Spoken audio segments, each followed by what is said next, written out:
आणि लेखन करताना पुरा बेहरे, श्रीकांत पालेकर, भाऊ जोशी ही सर्व त्यावेळची संपादक मंडळी आणि प्रकाश कुलकर्णी साहेब यांच्याशी त्यांचे अगदी घनिष्ठ संबंध. म्हणजे ते नोकरीवर असताना तिकडे फोर्टलाच राहायचे आणि त्यांच्या केबिनचा दरवाजा त्यांच्यासाठी सतत उघडा असायचा. संघाची माहिती करून घ्यायची, काय चाललंय ते विचारायचं. आणि पुरा वेळ तर नुसतं कार्यक्रमाची बातमी केली की त्या कार्यक्रमाला येणारच. कुठलाही कार्यक्रम त्यांनी चुकवला नाही असं नाही, ते कार्यक्रमाला सातत्यानं आले. इतके नाळ शिरोडकर साहेबांनी त्यांच्याशी जोडली. असे आज 2 संपादक नवशक्ती या ठिकाणी आले, प्रकाश कुलकर्णी साहेब आणि प्रकाश सावंत साहेब. मुंबईचे माजी महापौर अरुण देव साहेब, उपमहापौर, आमच्यासाठी महापौर. का ते संधी आता इथून पुढे काय करायला लागतं ते वेगळा प्रकार आहे, पण तेव्हा तुम्हाला ती मिळायला पाहिजे होती. तुम्ही आलात, या निमित्तानं तुम्ही व्यासपीठावर आलं, तुमचंही स्वागत करतो. आमच्या मराठी वृत्तपत्र लेखक संघाचा 1949 पासूनची जी चळवळ आहे ती पाननी पान, म्हणजे ती बाड जेवढे आता तशात बांधून ठेवलं त्यांनी. पाननी पान, बातमीने बातमी वाचून ज्या माणसानं पत्रवृत्तांत हा आमचा इतिहास पुस्तक रूपाने शब्दबद्ध केला, ते आमचे मार्गदर्शक, आमच्या संघाच्या चळवळीतले एक असं म्हणतो ना आपण की फार मोठं काम त्यांच्या हातून घडलंय. ते आमचे अशोक बेनकळे साहेब, संघाचे माजी अध्यक्ष विजय कदम, मनोहर साळवी, नंदकुमार ओपेकर, विजय कदम, आमचे पंडित साहेब आले, विश्वनाथ पंडित साहेब, आपण सर्व उपस्थित, सर्वांची नावं काय सर्वच परिचित आहेत, नावं घेत मी बसत आहे तुमची. मित्रांनो, शिरोडकरांच्या हाताखाली मला काम करता आलं नाही. म्हणजे 87 मध्ये माझी एंट्री झाली संघामध्ये, शिंदेवाडीमध्ये, आणि शिरोडकर साहेब तेव्हा निवृत्त होऊन म्हणजे संघामधून काम त्याने थांबवलं आणि नवीन पिढीला, नवीन होतकरू लोकांना म्हणाले आता तुम्ही पुढे चालायला पाहिजे. फक्त सामान त्यांच्या हाताला हात धरून राहणारे सामान, ते त्यांनी, त्याचा तो फायदाच होता की संघात रोज यायचं, अगदी घरी नसले तरी ते संघात सुद्धा झोपायचे आणि काम करायचे. आणि मग ते सर्व मला अनुभवता आलं. एक मात्र मी पाहिलं की सर्व त्या दोन्ही कपाटातलं साहित्य पाहताना, वाचताना शिरोडकर साहेबांच्या शिवाय एकही पान या पत्रवृत्तांतमध्ये ते आहेच, परंतु त्याही पेक्षा ज्या बातम्या चिटकवलेल्या आमच्या चिटक वया आहेत बातम्यांच्या, त्या 87 पर्यंत तरी आणि नंतर सुद्धा शिरोडकर साहेब नाहीत असं घडलेलं आहे. मला हेच सांगायचं आहे, कुठल्याही संस्थेत काम करताना माणसाने काम काय करायचं तर संस्थेतल्या कागदावर आपलं कुठेतरी नावाची नोंद आणि कार्याची नोंद राहायला पाहिजे. नवीन पिढीने सुद्धा त्याची आठवण काढली पाहिजे. कदाचित काही लोकांना मधु शिरोडकर हे नवीन आमच्या दिगंबरला किंवा नितीन कदम या लोकांना कदाचित तिरपणकर नाही कदाचित माहिती नसेल की मधु शिरोडकर कोण आहे, फक्त तुम्ही सातत्यानं नाव ऐकलंय, त्यांचा इतिहास आपला कागदपत्र वाचताना तुम्ही त्यांचं नाव वाचलंय. पण विजय कदम किंवा रोपळेकर आणि पंडित साहेब यांना मात्र ते भाग्य मिळाले की कडक शिस्तीमध्ये कसं काम करायचं, एक शिस्त होती आणि ती त्यांनी अनुभवली. आज आपल्या सर्वांना आनंद आहे की संघाच्या त्यांचा आग्रह होता, पुस्तक छपाईला जाण्यापूर्वी मला म्हणाले हे पुस्तक आपल्या बॅनर खालीच व्हायला पाहिजे. माझं वय झालं असलं किंवा मी थकलो असलो, गेल्या वर्षी त्यांच्याकडे दुःखद प्रसंग घडला, तरी सुद्धा ते म्हणाले मी दादरमध्येच कार्यक्रम घे, कारण संस्था दादरची, दादरमध्ये कार्यक्रम व्हायला पाहिजे, दादरमध्येच कार्यक्रम घे आणि नवशक्तीचे संपादक पाहिजे, हा त्यांचा आग्रह. आणि तो आग्रह आज आपण सामान्य मित्रांनी त्यांच्या संघाच्या सर्व सभासदांनी पूर्ण केलाय. मी या निमित्तानं संघाच्या वतीने त्यांना दीर्घायुष्य लाभो अशा प्रकारच्या शुभेच्छा देतो. अधिक वेळ घेणार नाही, पण हा इथला हॉल हा हॉटेल आहे म्हटल्यानंतर व्यवसाय आहे, व्यवसायाच्या हिशोबाने त्यांचं गणित चालतं. पण एक मात्र खरं आहे, या ठिकाणी आम्ही यापूर्वी एक कार्यक्रम केला होता. आमचं हॉटेल म्हणजे त्याच्याशी आमचे नाव जोडलेच आहे.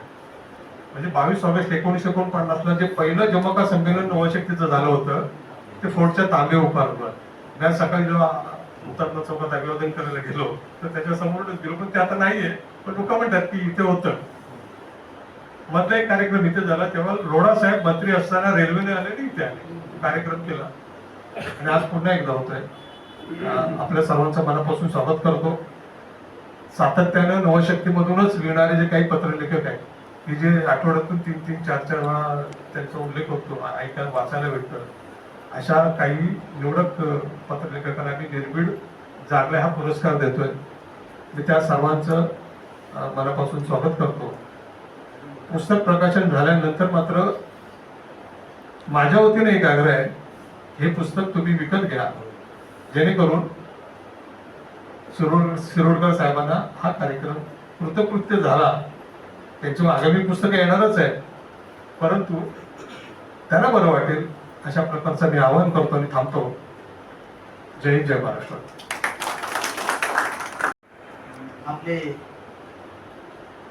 आमच्या या संघाचे माजी अध्यक्ष आणि ज्यांच्या पुस्तकाचं प्रकाशन होणार आहे असे मधून शिरोडकर साहेब यांच्या हस्ते आम्ही पाहुण्यांचं स्वागत करीत आहोत. आपले संघाचे आजीव सभासद आणि राष्ट्रपती यांच्या हस्ते पद्मश्री या पुरस्कार ज्यांना मिळाला असे उदयजी देशपांडे यांना शाल व सन्मान चिन्ह देऊन सन्मानित करण्यात येत आहे.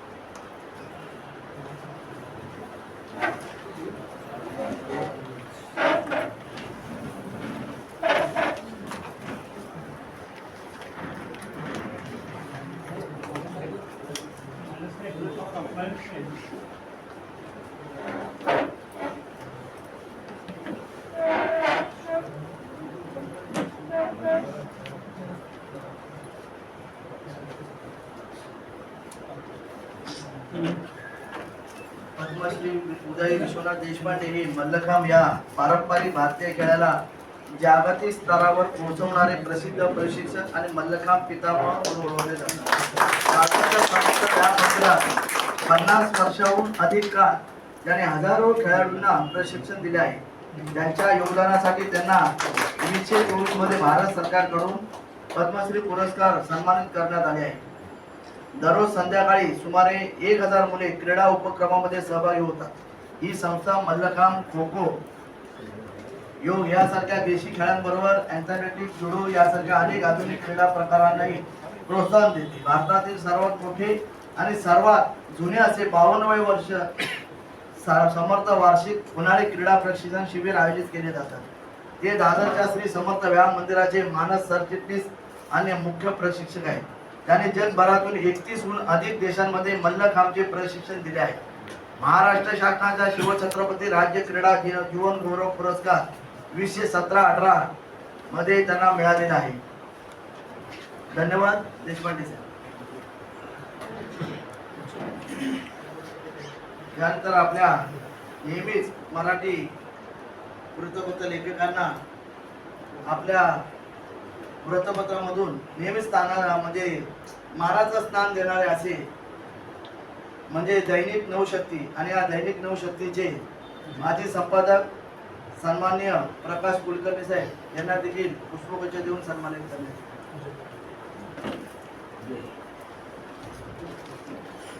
माजी अध्यक्ष आणि ज्येष्ठ वृत्तपत्र लेखक संघाचे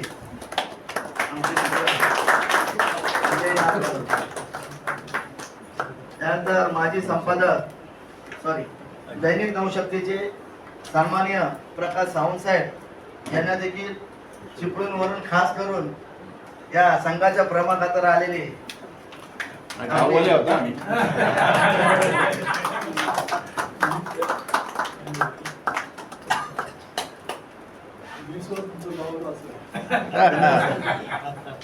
त्यानंतर संघाला नेहमी मार्गदर्शन करणारे आणि सहकारी आपले अशोक बेंडकळे साहेब यांना देखील आमचे संघाचे माजी अध्यक्ष साळी साहेबांच्या हस्ते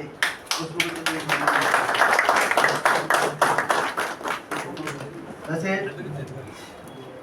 मुंबईचे उपमहापौर सन्मान्य अरुण देवसाहेब यांना देखील राजन देसाई साहेब यांच्या शुभ हस्ते पुष्पगुच्छ देऊन सन्मानित करीत आहोत.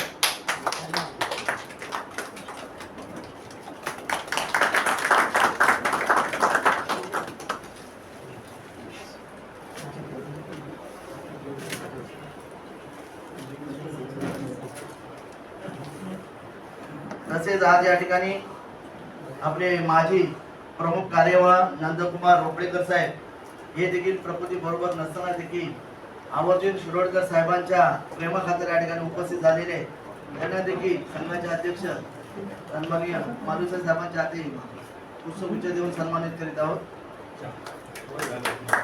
तसेच माजी अध्यक्ष विजयनाथ कदम यांना देखील पुष्पगुच्छ देऊन सन्मानित करीत आहोत. यानंतर माजी प्रमुख कार्यवाह दत्ताराम घोगे साहेबांना देखील संघाच्या वतीने पुष्पगुच्छ देऊन सन्मानित करीत आहोत.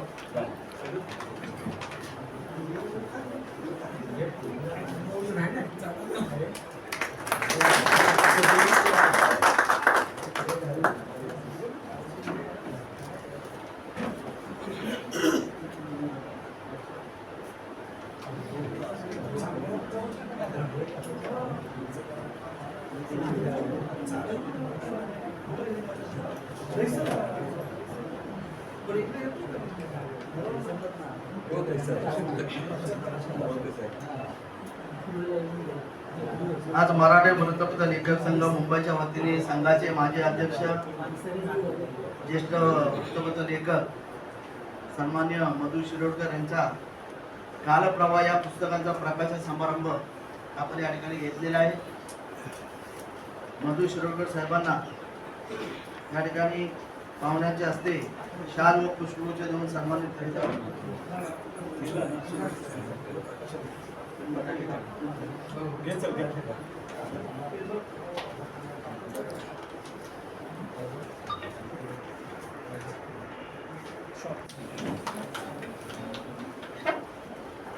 तसेच त्यांच्या कालप्रवाह या पुस्तकाचा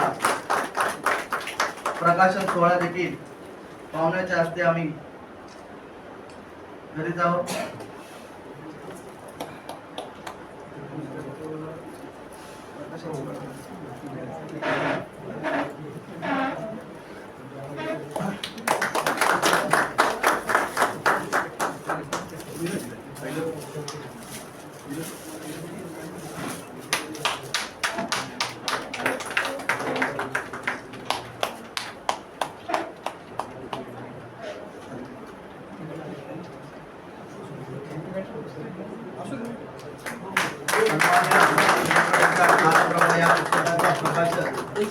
पाहुण्याच्या हस्ते झालेल्या असं मी मराठी वृत्तपत्र लेखक संघाच्या वतीने जाहीर करीत आहोत.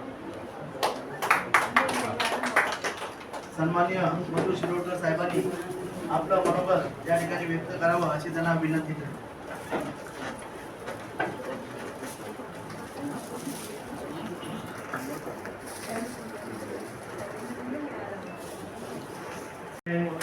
पद्मश्री देशपांडे साहेब आणि सर्व उपस्थित सर्व नावावितले मी सर्वांना आणि खास असा उल्लेख करून आणि त्यानंतर मुंबई आणि महाराष्ट्रातील सगळ्या वर्तमानपत्रांच्या संपादकांना वंदन करून मी माझे 2 शब्द बोलायला सुरुवात करतो. मित्रो, मी 1957ला मुंबईत आलो. त्या दरम्यान संयुक्त महाराष्ट्राची चळवळ सुरू झालेली होती. त्या चळवळीमध्ये म्हणजे एक विद्यार्थी म्हणून मुंबईत मी आलो आणि त्या चळवळीत सामाजिक कार्याची सुरुवात त्या चळवळीमध्ये मी सुरुवात केली आणि त्या चळवळीचा आजचा दिवस हा अतिशय मोलाचा आणि अलौकिक दिवस आणि तोच दिवस निवडून पत्रलेखक संघाच्या अध्यक्षांनी ही मला दिलेली आणि तो जो आनंद ज्या वेळेला महाराष्ट्राची घोषणा झाली, संयुक्त महाराष्ट्राची, त्यावेळेला हे महाराष्ट्र आपला मुंबईचा महाराष्ट्र मिळाला, त्यावेळेचा जो आनंद होता तोच आनंद आज ही सर्व मंडळी आणि आपण सर्व मला देत आहात. याच्यापेक्षा माझं दुसरं आयुष्यातलं भाग्य दुसरं काही असूच शकत नाही.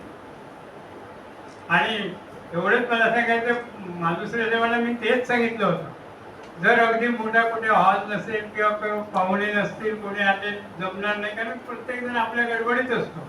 त्याहीपेक्षा मी माझ्या संबंध, माझ्या शारीरिक प्रकृतीच्या किंवा माझ्या अन्य काही याच्या तब्येतीच्या कारण किंवा इतर काही कारणांमुळे शक्य झालं नाही, तरी पत्रलेखक संघाचे 4-5 माणसं जरी असतील तरी या माझ्या संग्रहाचा प्रकाशन समारंभ मराठी वृत्तपत्र लेखक संघटनेच करायला पाहिजे आहे. आणि त्यामध्ये एक इच्छा होती की मला या वर्तमानपत्रात पुरा बेरे, निळकंठराव खाडीलकर वगैरे सगळे वर्तमानपत्रात म्हणजे नाव घेण्याच्या पलीकडचे इतकी मोठी लिस्ट होऊ शकेल, पण त्यात अगदी आत्तापर्यंत अगदी ते सातत्य टिकवण्याचं जर काम कोणी केलं असेल आणि आपल्याला आपण म्हणता येईल की हातात माझ्या पेन असेल, पण त्या मागचे संपूर्ण ते पेन कसं वापरायचं आणि काय लिहायचं, कारण जसं एज होतं तसं आपलं काय होत जातं ते प्रत्येकाला माहीत आहे, मी काही सांगण्याची आवश्यकता नाही. तर ते आजपर्यंत आत्ता या क्षणापर्यंत सुद्धा ती लेखणी कशी चालवायची, कसं वापरायचं, कसं लोकांपर्यंत गेलं पाहिजे याचं प्रशिक्षण. आणि मी आजही सगळ्या वर्तमानपत्राचा आणि विशेषतः प्रकाश कुलकर्णींचा मी एक विद्यार्थी आहे आणि तेच मला हे करतात, त्याचं सारं श्रेय ते असते माझ्या पुस्तक लेखनाचं किंवा वर्तमानपत्राविषयी जे काही मी पुढे माझ्या आर्थिक त्यांनी जो उल्लेख केला बरोबर आहे की त्या आर्थिक ज्या वेळेला बँकिंगमध्ये ग्राहक सेवा कशी चाललेली आहे, ते मी एका ब्रँचमध्ये अंधेरीच्या ज्या वेळेला मॅनेजरशिप माझ्याकडे मिळाली, त्यानंतर माझी ते तिथे अंधेरीलाच राहतात आणि ते आले तिथे, त्यांनी ते पाहिलं सर्व. आणि तुम्हाला सांगायचं असं स्पष्टच सांगायचं म्हणजे मी शक्यतो कॉर्पोरेट ऑफिसलाच काम केलेलं करत असे, अधिकारी सुद्धा मी त्याच याने होतो. प्रसंग असा आला की अंधेरीची वर्सोवा ब्रँच हे रिझर्व्ह बँकेचे ज्या वेळेला सर्व ऑडिट्स होतात, त्या ऑडिट्समध्ये असं ठरलं की ती आता ब्रँच बंद करायला, म्हणजे या परिस्थितीमध्ये ती ब्रँच होती. तेव्हा कॉर्पोरेट ऑफिसमध्ये मी 10 वर्ष मला पूर्ण झालेली होती. त्यांनी सांगितलं आपण शिरोडकरला पाठवूया, मग बघूया बंदच करायचं झाली तर त्यांना काही ते ठरवू द्या. आणि मला त्या ब्रँचची जबाबदारी देण्यात आली आणि मला आनंद होतोय. त्यावेळेला कुलकर्णी साहेब सुद्धा तिकडे ग्राहक होते, सर्व लोक ग्राहक होते, त्या भागातले सगळं महाराष्ट्रीयन लोक आणि सगळे राजकीय सुद्धा तिथे होते. आणि तो काळ शिवसेनेचा अगदी उच्च त्यावेळचं हे होतं त्या ठिकाणी. तर ते म्हणाले ते सर्व आहे, ते सगळे वातावरण तसं आहे, तरी जाऊ दे त्यांना, ते मॅनेज करते. मी ती जबाबदारी घेतली आणि मला आजही तो आनंद आणि आनंदाने आणि अगदी खरोखर मला इतकं समाधान वाटतं आहे की जी ब्रँच रिझर्व्ह बँकेने बंद करण्याचा निर्णय घेतला होता ती संपूर्ण महाराष्ट्र इंडियामध्ये मॉडेल ब्रँच म्हणून ती झाली. आणि त्यात मला सगळ्या ग्राहकांनी तिथे त्यातही आमच्या कुलकर्णी साहेबांचा सहभाग आहे. म्हणजे अशा प्रकारे मला ज्या सर्वांनी म्हणून 2-3 दिवसामध्ये सहज बोलते वेळी मी त्यांना म्हटलं की प्रत्येक ठिकाणी मला परमेश्वराने एक गिफ्ट दिलेली आहे आणि मी केवळ एक कटपुतली म्हणून आहे.